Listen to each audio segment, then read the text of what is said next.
So by now, you know that there are two cell types in the heart, the pacemaker cells and the cardiac contractile cells. What we want to do in this slide is we want to look at the relationship between the pacemaker cells and the cardiac contractile cells.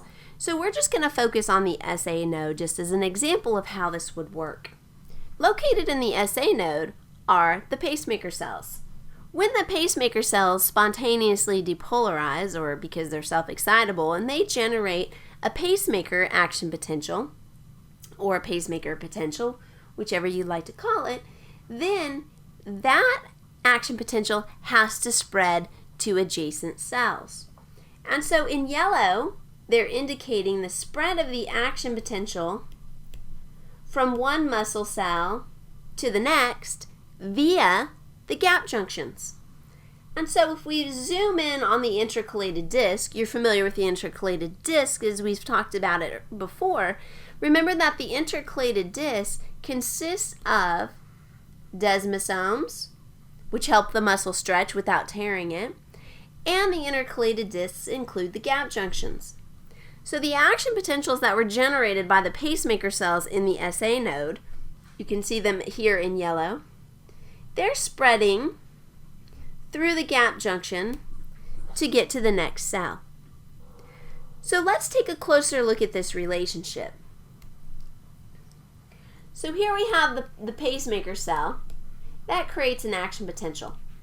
That action potential can continue to spread via gap junctions through the conduction system. So for example, in this case, we're starting with the SA node, and so if it's spreading through the conduction system, then it passes through the interatrial pathway and the internodal pathway. Then the action potential will spread to the AV node, then to the bundle of His, then to the right and left bundle branches, then to the Purkinje fibers. Now, while that's occurring, you also have that action potential that started up there in that pacemaker cell in the SA node. That action potential also spreads to the cardiac contractile cells. And it's spreading to these cardiac contractile cells via those gap junctions. So when the action potential spreads to those cardiac contractile cells, the end result is contraction of the myocardium.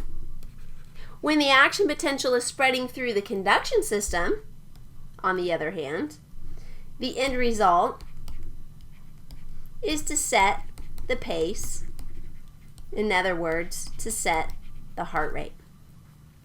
And again, all of this started with the pacemaker cells in the SA node and spread through the adjacent muscle cells via gap junctions.